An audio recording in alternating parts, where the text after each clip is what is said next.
Good morning, everybody. This is Steve. Welcome to the Little Wood Shop, and this is our Wednesday weekly shout-out. I think we're going to start making this a habit as well. Well, I had an email come in the other day, a few days ago, maybe over the weekend, and it was an older gentleman who's retired, very nice man, lives in a much warmer part of the southern hemisphere than I do, because I'm still wearing a winter hat and I have 3 feet of snow on the ground, but he posed a question to me, and I have an answer for this gentleman, okay?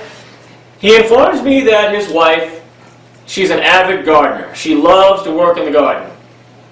They do a lot at a local farmer's market, all right? And she starts all of her own vegetables, peppers, tomatoes, not carrots, but cucumbers, things of that nature, squash, all right? And she sells them at, like I said, a local farmer's market. Well, he has one of these machines. I don't recall what he told me, but he's got kind of a hobbyist model, and he'd like to know if there was something that he could market to help supplement their income that would complement his wife's little farmer's market business. Well, for this gentleman, yes, I most certainly have that answer, okay. Excuse me. Now, I attended a local farmer's market a couple years ago. The endeavors and the stuff that I actually engrave and mill up here, they kind of swayed me out of that direction and someplace else, as businesses sometimes do. But the one thing I sold, and I think it's going to be demographically more, it's going to be better in some regions of the country than others, okay? Well, what I sold was I would take and I would go down to my local lumber yard, home improvement center, wherever you can buy lumber, and I would buy 8-foot board lengths of 1x4, and I always tried for cedar, pine, depending on where you live, one or the other may be more cost effective, but cedar will hold up, okay?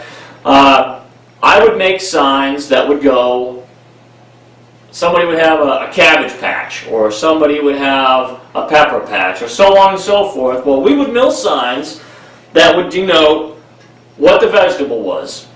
And we would attach, we'd find the center of our plaque, we'd put 2 mounting holes in, and we'd put it on like a 4-foot grade stake, okay? If the customer wanted, they could cut the stake down, it was no big deal. And, that was something that made a little bit of residual income for that particular niche at my local farmer's market. All right, I would take once they were milled, and the milling process we're going to give you a program through VCarve Pro. It's going to be applicable to other CAD software, but that's what I happen to own, so that's what we're going to teach you on. We're talking 1 board, 1 bit. Now, if you buy an 8-foot piece of material, we're going to show you in the tutorial how to cut the boards down to length, to scale them to size with whatever font. Now the font that we're going to be using in particular is called Gulim, G-U-L-I-M, alright? And the reason I've chosen it is because it's all radiused edges. It's nothing fancy like a Roman or an Old English or anything like that. It's going to be real quick turn, 1/4-inch ball nose. You're going to go in and you're going to zing out whatever it is. Cukes, carrots, corn, you get the idea, okay? You cut the sign to length. We're going to put it in our machine. And in your case, you may use clamps. I told you I block everything. I use stops. I screw into my spoiler board, not my factory, just my surface board, and I lock it in. I'll find my center, because I have my starting point always at the center of my material, and then I'll just start zinging out the signs. I can drill 2 pilot holes, okay? And then when they're done, I take and I use the appropriate color to that vegetable, yellow for corn or summer squash, green for peppers, maybe a bright red for jalapenos or a hot chili pepper or something, okay? You get the idea. And we mount them on a 4-foot grade stake that you can buy at your local lumber yard or home improvement center, okay? We screw them onto our signage. Once they're painted, I hit them real quick with an orbital and 80 grit, and I just stack them all in a garbage can. We load them in the back of the pickup and off to the farmer's market. In the case of this gentleman, he can send them off, or maybe he joins his wife during the day at the market, and he can solicit his signs that will go at the end of the rows.